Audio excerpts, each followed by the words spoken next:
qu'est-ce que ça signifie? Ça signifie qu'au départ, il faut faire l'effort de regarder ce qui se passe à la table là-bas, de regarder ce qui se passe ici, de regarder ce qui se passe partout, d'être tout le temps en éveil. Pas agité, à courir à droite à gauche, mais avoir ce regard qui constamment prend en contact avec l'ensemble. Et c'est pas compliqué. Dès qu'on décide de le faire tranquillement, on peut être dans cette tranquillité, dans cette sérénité qui perçoit le tout, qui regarde le tout. Mais pour ça, il faut arrêter d'être obnubilé par ses propres pensées, ses propres idées. Et il faut être un peu ouvert au monde. Et soudain, on se rend compte qu'on sort de sa prison en faisant ça. Sinon, on reste emprisonné dans son monde de pensées, dans son monde d'émotions, à la limite, toutes ses douleurs. On reste prisonnier de ça. Et dès qu'on commence à s'intéresser, à regarder le monde, ses propres problèmes, ses propres soucis, ses propres douleurs, tout ça, ça devient tellement secondaire. Et en plus, parce qu'on est ouvert à quelque chose de plus grand, on n'est plus focalisé sur ses pensées, ses soucis ou ses histoires, et on est ouvert à ce plus grand qui fait que d'autres solutions viennent pour régler le problème qu'on a ou les soucis qu'on a.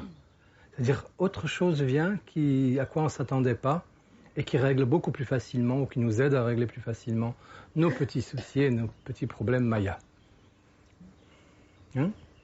Voyez? Mais pour ça, l'endroit le plus facile, c'est lorsqu'on est debout, comme ceux qui sont debout là. C'est plus facile. Mais ils ne le font pas. Mais c'est facile aussi pour quelqu'un qui est à table. Nicole, elle va être focalisée sur moi qui trafique un truc avec Hortense ou Françoise ou Louise. Oui. Parce qu'elle a un problème et donc elle est prisonnière de son problème et son problème lui fait voir le monde. Et le monde, comment il fait? Il se restreint à son problème. Oui. Et à ce moment-là, tu ne peux pas voir l'un, l'autre, les deux là-bas, l'autre là-bas où il est avec sa barbe là-bas, et son ordinateur. Et on ne voit pas tout ça. Alors que lorsqu'on se laisse focaliser juste par ses intérêts ou par ses problèmes, le monde se réduit comme un monde de fourmis comme ça.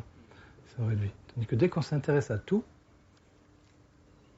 c'est difficile de s'intéresser à tout parce que dans un premier temps, on n'est pas habitué à faire ça. D'habitude, on est juste identifié à soi et à ses histoires. Donc on peut commencer. Et pour commencer, il faut regarder l'un, il faut regarder l'autre, il faut regarder une chose après l'autre. Et un jour, en regardant les uns, on voit aussi les autres.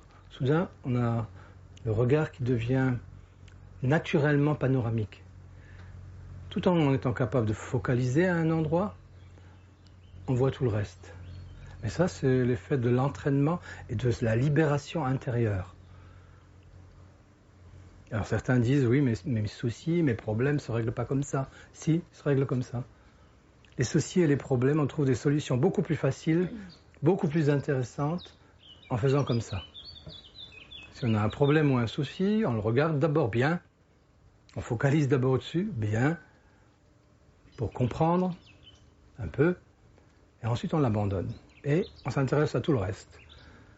Et on fait confiance à quelque chose en soi, parce que c'est en soi aussi, de plus intelligent qui va amener des solutions meilleures.